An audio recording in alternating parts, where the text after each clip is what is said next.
Hello दोस्तों, स्वागत है आप सभी का K2 एकेडमी में। आज लेकर आ गए हैं फिजिक्स के बहुत ही इम्पोर्टेंट क्वेश्चन जो कि बहुत ही इम्पोर्टेंट है। तो चलिए शुरू करते हैं। और यह जो क्लास है वह झारखंड एएनएम और जीएनएम एंट्रेंस एग्जाम में पूछे जाने वाले महत्वपूर्ण सवाल है, जिसका एग्जाम 29 सितंबर को ही है। तो चलिए हम लोग शुरू करते हैं। देखिए, क्वेश्चन नंबर 21 से शुरू होता है। इससे पहले 20 तक हम क्वेश्चन नंबर बतला चुके हैं। अगर आप लोग नहीं देखे हैं तो जाकर देख लीजिएगा। देखिए, यहाँ पे क्वेश्चन नंबर 21 है कि प्रदत्त चित्र में प्रकाश किरण अभिलंब रूप से कांच के स्लैब पर पड़ता है तो अपवर्तन कौन होगा।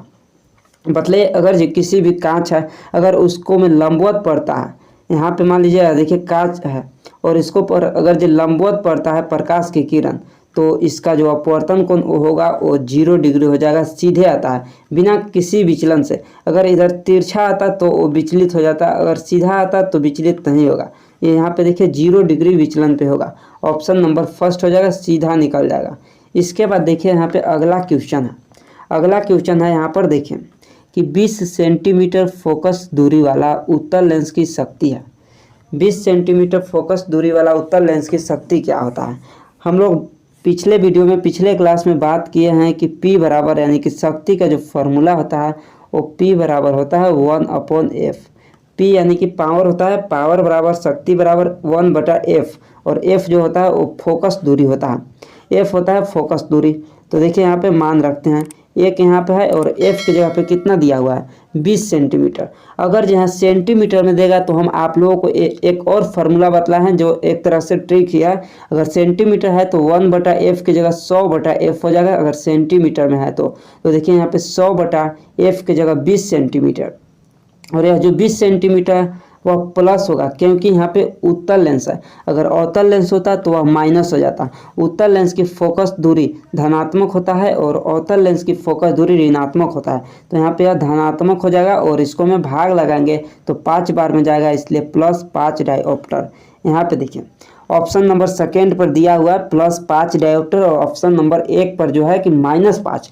यहाँ पे एक और बात बतलाते हैं, अगर उत्तल लेंस है तो उत्तल लेंस की फोकस दूरी पॉजिटिव और इसकी लेंस की क्षमता भी होता है, क्षमता भी धनात्मक और फोकस दूरी भी धनात्मक।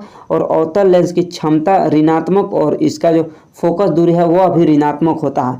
अगर आप लोग नोट खरीदे होंगे नोट्स, तो उसको में आप लोगों को एक बिल्कुल अच्छी तरह से लिखा हुआ होगा कि उत्तल लेंस की फोकस दूरी और क्षमता दोनों धनात्मक होती है और अवतल लेंस की क्षमता और फोकस दूरी दोनों ऋणात्मक होती है। देखिए इसके बाद अगला क्वेश्चन है। इसके बाद देखिए अगला क्वेश्चन है कि निम्न में से कौन सा चित्र सही है। बतलाना है कि इनमें से कौन सा चित्र सही है। देखिए चित्र नंबर 1 है, चित्र नंबर 2 है, चित्र नंबर 3 है और चित्र नंबर 4 है। इनमें से हम लोगों को बतलाना है कि कौन सा चित्र यहाँ पे सही दिखाया गया है। सभी लोग बतलाइए, यहाँ पे सभी लोग बतलाइए। और आप लोगों को बतला देते हैं, अगर आप लोग नोट्स खरीदना चाहते होंगे साइंस का, और यह जो है नोट्स हिंदी मीडियम में है, बिल्कुल हिंदी मीडियम में है। अगर आप लोग खरीदना चाहते हैं तो कमेंट बॉक्स में और डिस्क्रिप्शन में लिंक दिया हुआ है, आप लोग उस लिंक पर क्लिक करके जाकर उसके बारे में देख सकते हैं और नोट्स है वहाँ पे आप लोग खरीद भी सकते हैं। और एक और बात बतलाते हैं कि बहुत सारे कमेंट आता है, आपको पेमेंट करने के बाद लगभग 10 सेकेंड तक वेट करना है, उसके बाद आपका ऑटोमेटिक से डाउनलोड हो जाता है। उसके बाद आप लोग बहुत सारे कमेंट करते हैं कि नहीं हुआ, किसी का हो जाता है किसी का नहीं होता है, इसलिए आपको वेट करना है 5 से 10 सेकेंड। चलिए इसके बाद इसको बतलाइए। देखिए सबसे पहले कि यहाँ पे फिगर नंबर 1 को देखते हैं। फिर यहाँ पे देखिए अगर जो अनंत से आता है, अनंत से आता हुआ कोई किरण लेंस से यहाँ पे अपवर्तित होकर फोकस पर जाता है और मिलता हुआ यहाँ पे है फोकस पर। देखिए सबसे पहले कि आप ये बतलाइए कि लेंस कौन सा है, ये लेंस कौन सा है, सबसे पहले आप लोग ये बतलाइए। तो ये लेंस जो है वो उत्तल लेंस है और उत्तल लेंस है। और आप लोगों को मालूम होगा कि अगर कोई प्रकाश किरण अनंत से आता है तो फोकस पर अपवर्तित होता है। तो देखिए चित्र नंबर 1 जो है वो बिल्कुल सही है, चित्र नंबर 1 जो है वो बिल्कुल सही है। उसके बाद देखिए चित्र नंबर 2 है जो कि यहाँ पे देखिए अनंत से आता हुआ प्रकाश की किरण यह एक पास यहाँ पे आता है, फोकस पे नहीं, दूर नहीं जाता है। देखिए एक पास फोकस पर आता है, इसको अभिसारी लेंस भी बोलते हैं, अभिसारी लेंस। उत्तल लेंस को अभिसारी लेंस भी बोलते हैं, यह अभी बहुत ही इंपॉर्टेंट है। और अवतल लेंस को अपसारी लेंस बोलते हैं। डाइवर्जिंग लेंस अवतल लेंस को और उत्तल लेंस जो है इसको अभिसारी यानी कि कन्वर्जिंग लेंस बोलते हैं, कन्वर्जिंग लेंस इसको बोलते हैं। इसके बाद देखिए फिगर नंबर 3 पर है। फिगर नंबर 3 पे देखिए ए वाला जो ऊपर वाला आया है प्रकाश की किरण या फोकस पे गया है, बिल्कुल यहाँ पे सही है। लेकिन यहाँ पे देखिए जो इधर वाला नीचे वाला जो किरण गया है सीधे चला गया है। तो लेंस है तो इसको मैं लेंस से मिलने के बाद यह अपवर्तित होता है, अपवर्तित होता है। अगर यहाँ प्रकाशिक केंद्र पे होता है, अगर यहाँ सेंटर पर होता है प्रकाशिक केंद्र पर तो ये बिल्कुल सही होता, लेकिन बीच से जाता है तो अपवर्तित हो जाएगा, प्रकाश किरण सीधे कभी नहीं जाएगा। और इसी तरह यहाँ पे भी देखिए ऑप्शन नंबर 4 में भी फिगर नंबर जो कि गलत है, अनंत से आता है और यहाँ पे मिलता फोकस पे मिलता, इसलिए हम लोगों को सिर्फ और सिर्फ फिगर नंबर 1 ही हम लोगों को सही प्राप्त हुआ है, option number A. Option number 1 इसका सही हो जाएगा, इसका ऑप्शन नंबर 1 सही हो जाएगा। यहाँ पे बिल्कुल कॉन्सेप्ट और बिल्कुल इम्पोर्टेंट क्वेश्चन बतला रहे हैं, आप लोग इस क्लास को अंत तक जरूर देखिएगा क्योंकि एग्जाम में बहुत ही कम समय बचा हुआ है। देखिए यहाँ पे अगला क्वेश्चन है, क्वेश्चन नंबर 24 है। किसी विद्युत धारावाही सीधी लंबी परिनालिका के भीतर चुंबकीय क्षेत्र शून्य होता है, इसके सिरे की ओर जाने पर घटता है, इसके सिरे की ओर जाने पर बढ़ता है या फिर सभी बिंदुओं पर समान रहता है। तो देखिए यहाँ पे जो भीतर चुंबकीय क्षेत्र होता है, परिनालिका के भीतर जो चुंबकीय क्षेत्र होता है वो समांतर होता है और सभी बिंदुओं पर समान होता है, सभी बिंदुओं पर समान होता है, ऑप्शन नंबर 4 हो जाएगा। Is the same at all point, option number 4 हो जाएगा, सभी बिंदुओं पर समान होता है। इसके बाद देखिए यहाँ पे अगला क्वेश्चन है, क्वेश्चन नंबर 25। क्वेश्चन नंबर 25 है यहाँ पे देखिए, और आप लोग इंग्लिश में भी देख सकते हैं और नीचे हिंदी में भी देख सकते हैं, आपको जिसमें पसंद है उसमें देख सकते हैं, आपको जिसमें समझ में आ रहा है उसमें आप देख सकते हैं। देखिए यहाँ पे कि ट्रैफिक संकेतों में लाल प्रकाश का प्रयोग होता है, इसका क्या कारण है? ट्रैफिक जो होता है वहाँ पे लाल प्रकाश का प्रयोग होता है, उसका क्या कारण होता है बताइए। लाल प्रकाश का क्या कारण होता है? रक्त का रंग लाल होता है, प्राणी लाल रंग को पहचान सकते हैं, लाल प्रकाश सबसे कम प्रकीर्णन होते हैं या फिर लाल खतरा का संकेत है। तो सबसे पहले कि रक्त का रंग लाल होता है, इसलिए यह गलत है, ऑप्शन नंबर 2 भी गलत होगा क्योंकि प्राणी लाल रंग को पहचान सकता है। प्राणी तो इसके अलावा हरा रंग, पीला सभी रंग को पहचान सकता है, तो यह गलत हो जाएगा। ऑप्शन 3 है कि लाल प्रकाश सबसे कम प्रकीर्णित होते हैं, बिल्कुल सही है, लाल प्रकाश सबसे कम प्रकीर्णित होते हैं और इसका जो तरंग धैर्य होता है वो सबसे अधिक होता है, इसका तरंग धैर्य होता है वो सबसे अधिक होता है। दूर से ही व्यक्ति को लाल रंग का प्रकाश दिख जाता है, या फिर आप लोग देखे होंगे जब यानी कि धुंध होता है, धुंध पड़ता है यानी कि कोहरा जब होता है तब भी आप लाल प्रकाश को देख सकते हैं। सबसे कम प्रकीर्णित होता है या डायरेक्ट आपको बादल में भी दिख सकता है लाल प्रकाश। इसके बाद देखिए, और अंधेरे में भी आपको लाल प्रकाश एकदम आसानी से दिख सकता है, इसलिए लाल प्रकाश का भी यूज होता है, और खतरे का संकेत में भी लाल प्रकाश का ही यूज होता है, इसको भी आप लोग याद रख लीजिएगा।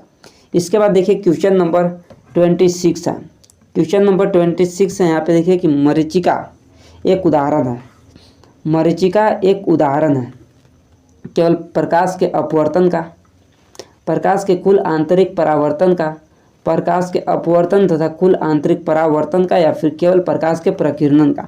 आप लोग यहाँ पे देखिए इंग्लिश में भी देख सकते हैं, जो इंग्लिश मीडियम का स्टूडेंट होंगे वो इंग्लिश में भी देख सकते हैं, और जो हिंदी मीडियम का स्टूडेंट होंगे वो हिंदी में भी देख सकते हैं। तो यहाँ पे देखिए बतलाइए, तो जो मरीचिका होता है वह उदाहरण होता है या प्रकाश के अपवर्तन तथा कुल आंतरिक परावर्तन के लिए यहाँ पे इसका उदाहरण होता है। इसके बाद देखिए क्वेश्चन नंबर 27 है। अगला क्वेश्चन है देखिए कि आकाश में तारे टिमटिमाते हुए पड़ते हैं, जिसका कारण है, और यह जो है बहुत ही इम्पोर्टेंट क्वेश्चन है, प्रीवियस ईयर में आया हुआ क्वेश्चन है, यह क्वेश्चन प्रीवियस ईयर में आया हुआ क्वेश्चन है। बतलाइए इसका क्या कारण है, यहाँ पे आप सभी लोग बतलाइए। वायुमंडल द्वारा प्रकाश का प्रकीर्णन, वायुमंडल द्वारा प्रकाश का परावर्तन, वायुमंडल द्वारा प्रकाश का अपवर्तन, या फिर वायुमंडल द्वारा प्रकाश का विवर्तन। बतलाइए यहाँ पे क्या हो जाएगा। तो जो तारे का टिमटिमाते हैं ये वायुमंडलीय अपवर्तन के द्वारा होता है, ऑप्शन नंबर 3 हो जाएगा, वायुमंडल द्वारा प्रकाश का अपवर्तन, इसका राइट आंसर हो जाएगा ऑप्शन नंबर 3, ऑप्शन नंबर 3 हो जाएगा इसका बिल्कुल सही आंसर। क्वेश्चन नंबर 28 यहाँ पे देखिए है, क्या कहता है क्वेश्चन नंबर 28 में कि अवतल दर्पण पर बना प्रतिबिंब आभासी, सीधा तथा वस्तु से बड़ा आकार का दिखाई पड़ता है। तो वस्तु की स्थिति कहाँ होनी चाहिए। देखिए ये क्वेश्चन बहुत ही इम्पोर्टेंट क्वेश्चन है और यह भी क्वेश्चन प्रीवियस ईयर में आया हुआ है और एक क्वेश्चन आपको नोट्स में बिल्कुल यहाँ पे हाईलाइट करके मिल जाएगा, क्योंकि प्रीवियस ईयर में आया हुआ क्वेश्चन है। जितने भी प्रीवियस ईयर में आए हुए क्वेश्चन है आपको सभी क्वेश्चन में आपको मिल जाएगा। 2022 में जो आया है 2022, जो 2023 में आया है 2023 नोट्स में आपको लिखा हुआ मिलेगा। तो देखिए सबसे पहले कि हम लोग यहाँ पे अवतल दर्पण बनाते हैं, तो आप लोगों को मालूम होगा कि अवतल दर्पण अंदर की ओर धंसा रहता है। ये तो हम आपको बतलाए हैं पहले के ही क्लास में। देखिए अवतल दर्पण हो गया। अब यहाँ पे बोला है कि जो प्रकाश है यहाँ पे क्या आभासी प्रतिबिंब सीधा बन रहा है और वस्तु से बड़ा प्रतिबिंब बन रहा है।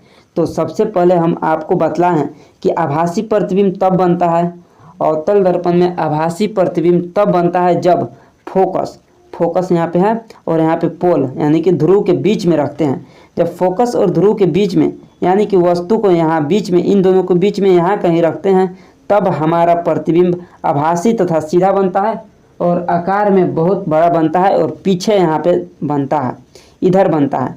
तो देखिए हम लोग ऑप्शन पे चलते हैं, कहाँ पे दिया हुआ है मुख्य फोकस तथा वक्रता त्रिज्या के बीच, यानी कि मुख्य फोकस यहाँ है और वक्रता त्रिज्या के बीच, यह गलत हो जाएगा। वक्रता त्रिज्या पर यह भी गलत है, वक्रता त्रिज्या के पीछे यह भी गलत है और दर्पण का ध्रुव तथा मुख्य फोकस के बीच, देखिए जैसा कि हम यहाँ पे बतलाएं कि यह फोकस है और यह ध्रुव है, तो यहाँ पे देखिए दर्पण का ध्रुव यानी कि P और मुख्य फोकस यानी कि F के बीच में। तो ऑप्शन नंबर इसका 4 जो हो जाएगा वो बिल्कुल सही हो जाएगा। ऑप्शन नंबर 4 बिल्कुल सही हो जाएगा। बतलाइए यहाँ तक आप सभी लोगों को समझ में आया या नहीं आया, आप सभी लोग बतलाइए। आप सभी लोगों को बतलाना है, जिसको समझ में नहीं आएगा वो बतला सकते हैं आप लोग कमेंट बॉक्स में, आप लोग बतला सकते हैं जिनको समझ में नहीं आएगा। अगला बार से और अच्छे से समझाने का प्रयास करूंगा, इसलिए आप लोग बतला सकते हैं बिना कोई भी दिक्कत के। देखिए यहाँ पे अगला क्वेश्चन है कि दर्पण से आप जितना भी दूर में खड़े हों आपका प्रतिबिंब सीधा ही दिखाई पड़ेगा, दर्पण का प्रकार होने की संभावना है।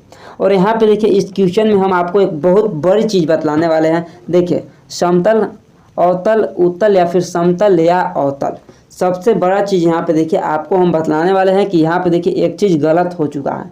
इस क्वेश्चन में एक चीज़ गलत हो चुका है, लेकिन आपका जो क्वेश्चन है वहाँ पे निर्देश में दिया हुआ रहता है कि अगर आपका क्वेश्चन में ऑप्शन या क्वेश्चन कोई भी गलत है तो आपको इंग्लिश वाले को मान्यता दिया जाता है, यानी कि इंग्लिश वाला ही सही होगा। तो आप लोग यहाँ पे देखिए बतलाते हैं कि अगर जो प्रतिबिंब सीधा यहाँ पे बोला है और जितने भी दूर पे खड़े हो आपका प्रतिबिंब सीधा ही दिखाई देता है, तो आप बतलाइए सीधा किस में दिखाई देता है। एक उत्तल में दिखाई देता है और एक समतल में दिखाई देता है, उत्तल में और एक समतल में दिखाई देता है।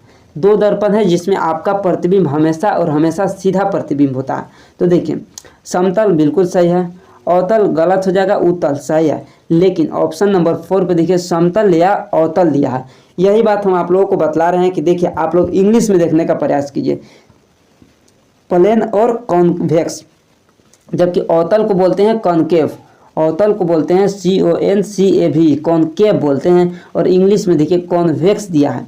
यही बहुत बड़ी गलती हुआ है और आप लोग इसको देख लीजिएगा एक बार, क्योंकि इंग्लिश को ही मान्यता दिया जाता है। आपके निर्देश में बिल्कुल स्पष्ट लिखा हुआ रहता है कि आपका अगर कोई भी ऑप्शन या फिर कोई भी चीज़ में अगर गलत है तो आपको इंग्लिश वाला का ही मान्यता दिया जाएगा। तो यहाँ पे कॉन्वेक्स यानी कि यहाँ पे अवतल नहीं होगा, यहाँ पे उत्तल हो जाएगा, उत्तल यहाँ पे हो जाएगा, समतल या उत्तल। और ये दोनों में आप हमेशा सीधा प्रतिबिंब देख सकते हैं। ऑप्शन नंबर 4, ऑप्शन नंबर 4, इसको आप लोग जरूर स्क्रीनशॉट मार लीजिएगा, बहुत ही इंपॉर्टेंट यहाँ पे हम आप लोगों को बतलाए हैं।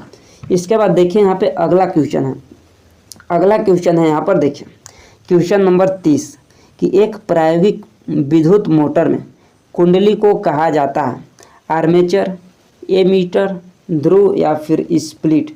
तो क्या कहते हैं, विद्युत मोटर होता है उसमें जो कुंडली होता है उस कुंडली को कहते हैं आर्मेचर, आर्मेचर कहते हैं, ऑप्शन नंबर 1।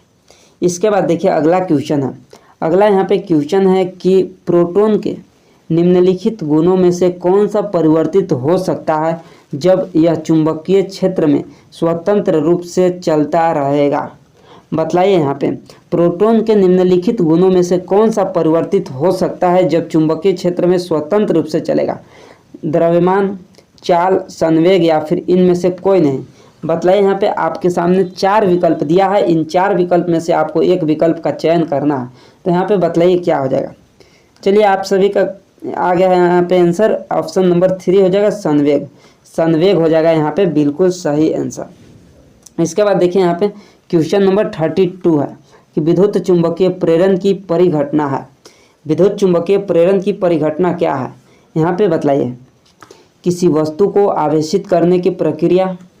ऑप्शन बी है यहाँ पे, ऑप्शन नंबर 2 है कि किसी कुंडली के आर पार विद्युत प्रवाहित होने के फलस्वरूप चुंबकीय क्षेत्र के उत्पादन की प्रक्रिया। ऑप्शन नंबर 3 है कि चुंबक तथा कुंडली के बीच में आपेक्षिक गति के लिए कुंडली में प्रेरित विद्युत का उत्पादन। या फिर ऑप्शन 4 है कि किसी विद्युत मोटर में कुंडली के घूर्णनों की प्रक्रिया। क्या है विद्युत चुंबकीय प्रेरण की परिघटना, आप लोगों को यहाँ पे बतलाना है। चलिए यहाँ पे सभी लोग बतलाइए। यहाँ हिंदी और इंग्लिश दोनों में आप लोग देख सकते हैं। यहाँ पे देखिए ऊपर इंग्लिश में है और नीचे आप लोग हिंदी में भी देख सकते हैं। तो इसका जो राइट आंसर हो जाएगा वो चुंबक तथा कुंडली के बीच में आपेक्षिक गति के लिए कुंडली में प्रेरित विद्युत का उत्पादन। ऑप्शन नंबर 3 हो जाएगा इसका राइट आंसर। इसके बाद देखिए यहाँ पे अगला क्वेश्चन है। अगला क्वेश्चन है यहाँ पर देखिए कि विद्युत धारा उत्पन्न करने वाला उपकरण है जनित्र, गैल्वेनोमापी, एमीटर या फिर मोटर। वह कौन है वह कौन सा उपकरण है जो विद्युत धारा उत्पन्न करता है। विद्युत धारा उत्पन्न कौन सा युक्ति करता है, तो वह हो जाएगा जनरेटर। ऑप्शन नंबर 1 जनित्र हो जाएगा, विद्युत जनित्र। और यह भी क्वेश्चन प्रीवियस ईयर में आया हुआ क्वेश्चन है। यह भी क्वेश्चन प्रीवियस ईयर में आया हुआ क्वेश्चन है। इसके बाद अगला क्वेश्चन है, देखिए अगला क्वेश्चन है कि लघु पथन के समय परिपथ में धारा वास्तविक रूप से घटती है, कोई परिवर्तन नहीं होता, भारी रूप से बढ़ती है या फिर सतत रूप से परिवर्तित होती है। और यह जो क्वेश्चन है वो 2023 में आया हुआ क्वेश्चन है, बहुत ही इम्पोर्टेंट क्वेश्चन है। और ये सभी जितने भी क्वेश्चन है ये सभी आपको नोट्स में क्वेश्चन अवेलेबल है। एक भी क्वेश्चन नोट से बाहर नहीं आने वाला है। और पिछले 2 साल में यानी कि 2022 में और 2023 में उसी नोट से आया हुआ क्वेश्चन है। 95% लगभग उसी नोट से आया हुआ है। तो आप लोग उस नोट्स को देख सकते हैं, खरीद सकते हैं। आपको कमेंट बॉक्स में लिंक दिया हुआ है और डिस्क्रिप्शन में। और सिर्फ 99 रुपये में आपको यह नोट्स मिल जाएगा, जिसको में फिजिक्स, केमिस्ट्री और बायोलॉजी का है। तो देखिए यहाँ पे लघु पथन के समय जो है वो भारी रूप से बढ़ता है, धारा जो है वो भारी रूप से बढ़ जाता है। और वोल्टेज जो है वो निम्न हो जाता है, 0 हो जाता है। और आई जो है धारा जो है वह हाई हो जाता है, मैक्सिमम हो जाता है। इसके बाद देखिए क्वेश्चन नंबर 35 है।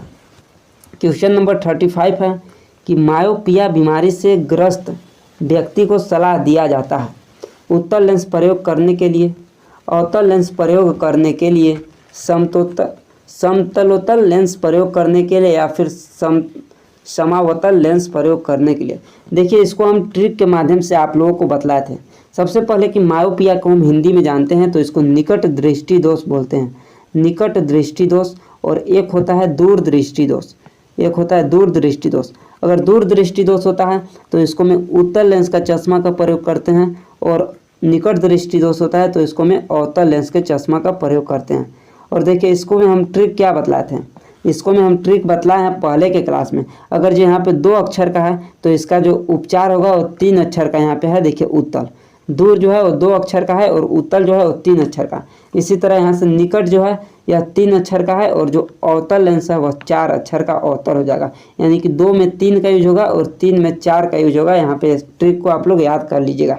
तो यहाँ पे है मायोपिया यानी निकट दृष्टि दोष, और निकट दृष्टि दोष है तो अवतल लेंस का प्रयोग किया जाता है। ऑप्शन नंबर 2, ऑप्शन नंबर 2 हो जाएगा, अवतल लेंस का प्रयोग किया जाता है। इसके बाद देखिए यहाँ पे अगला क्वेश्चन है, क्वेश्चन नंबर 36।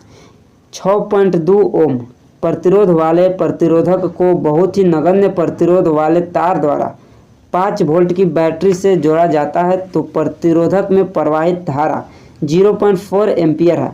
तो बैटरी द्वारा उत्पन्न कुल शक्ति होगी, बैटरी द्वारा उत्पन्न कुल शक्ति क्या होगा यहाँ पे बतलाइए। तो सबसे पहले कि आपको शक्ति का फॉर्मूला याद रखना होगा। जो शक्ति का होता है P बराबर VI, P बराबर VI होता है। बनाइए आप लोग से अगर बन जाएगा तो ये फार्मूला पर। V का मान आपको यहाँ पे कितना रखना है, यहाँ पे 5 वोल्ट रखना है। V के जगह पे 5 वोल्ट और I की जगह पे देखिए 0.4 एम्पियर। 0.4 एम्पियर।